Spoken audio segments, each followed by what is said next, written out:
マイナーな良作たち。前回の5作品に続き、今回は10本のソフトを紹介したいと思います。アクトレイザー。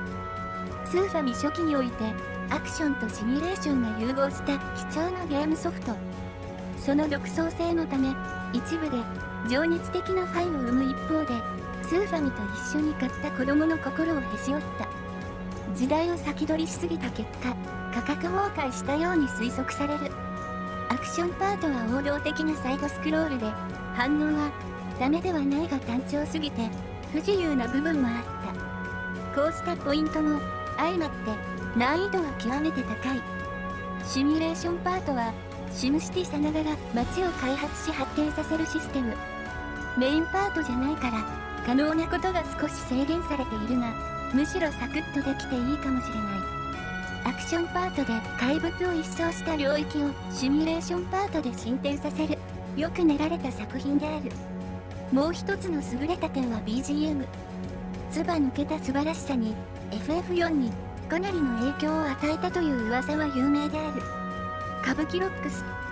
新女神転生シリーズとペルソナシリーズで確固たる人気を作り上げたアトラス開発のロールプレイングゲーム。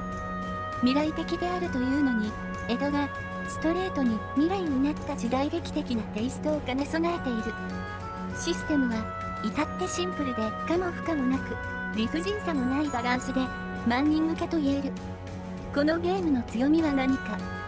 システムではなく言葉遊びに重きを置いた謎のこだわりだった。バトルを歌舞伎の演目に見立て、戦闘終了時に入手するお金はおひねりという形式としている。俗に言う魔法を歌舞伎と呼び、単体使用をソロ、同時使用のケースではデュエットと呼称する。歌舞伎名は実在する歌のパロディとなっている。例えばドラクエでいうメラをいい日旅立ち、バイキルトをハイチューン武器と表示される。効果音がそれっぽいかというとそうでもない。何せ仕組み自体は普通のもの。ダジャレも目につく。例えば顔にモザイクのかかった大工の見た目をしたボスモザイクとか。くすっと笑ってしまうが、システムはよくできているので、一般的なロールプレイングゲームとしても楽しめる。ロックンロールレーシング。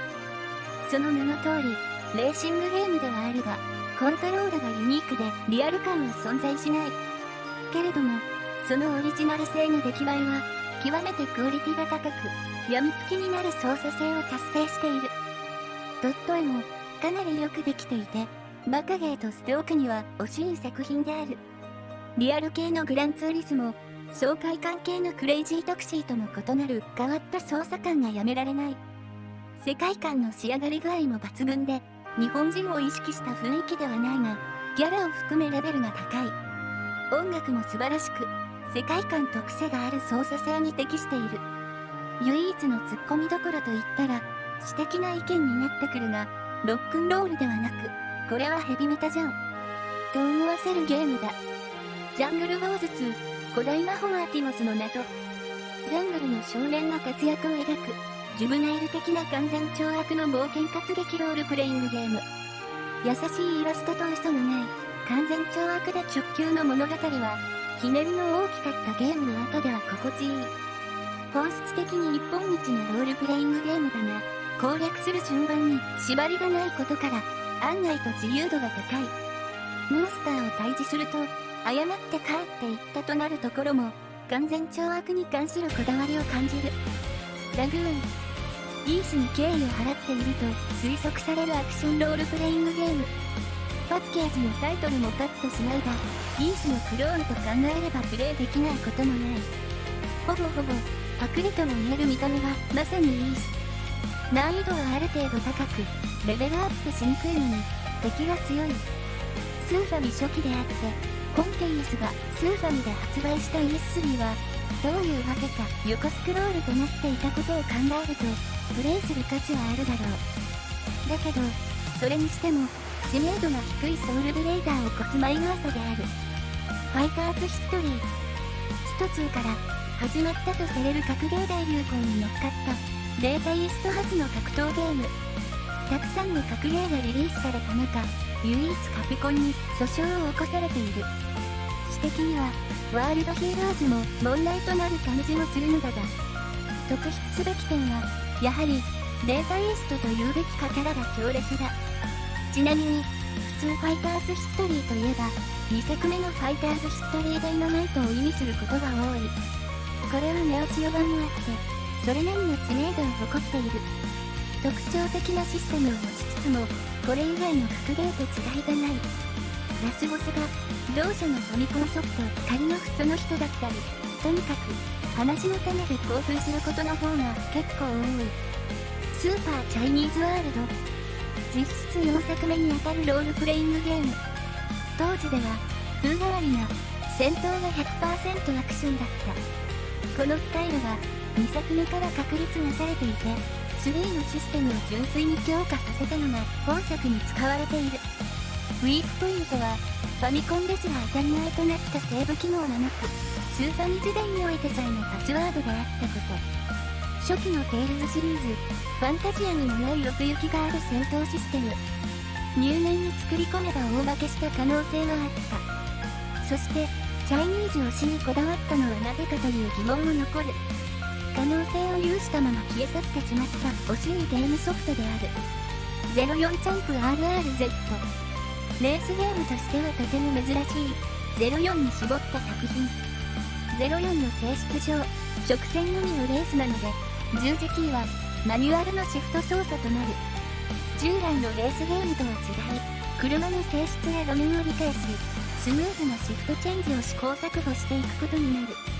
当然クラッチもあるため、ドリフトや F1 ゲームが上手いから購入した人はびっくりするだろう。レースが平凡なためか、開発元の好みかはわからないが、レースへ参加するためのお金の稼ぎ方がユニークで知られる。中でも、アルバイトと題して、2D ダンジョン踏破を目標にするロールプレイングは、本編をほったらかしで堪能できるレベルに仕上がっており、04チャンプシリーズの名物となっている。まかまか、名前からして怪しいロールプレイングゲーム。案外とシステムは普通であるが、奇想天外すぎる物語についていけない人はたくさんいたであろう。ギャラも濃く、パロディも結構多い。また、時代ゆえに、ボディコンギャルなど現代人には見当がつかない現象が出てくる傾向も強い。タイトルの意味はプレイすれば気づく。表面的な奇抜さに対し、ゲーム画面はオーソドックスに思える。難易度も古いゲームであっても思ったほど高くはない。このゲームのマイナス点は奇抜さではない。奇抜さはスパイスに相当する。最も大きな欠陥は危機的なバグの数々である。進行不可能、レベルがめちゃくちゃ、キャラ名が文字化けするなど、ストレートに攻略することが困難な品質なのだ。ボンバザル。よくできた正当なパズルゲーム。爆弾をうまく爆発および誘爆させて、タイルを自分が乗る1枚だけを残すというルール。敵は良好だったが、何の生き物かもわからないキャラに、あんまり親近感が持てない。妖芸の異色であるので、おおよそ日本人に受け入れがたい雰囲気をまとっていた。といった感じで、個人的に気になるゲームを選んでみました。ご視聴ありがとうございました。では、またお会いしましょう。See you next time.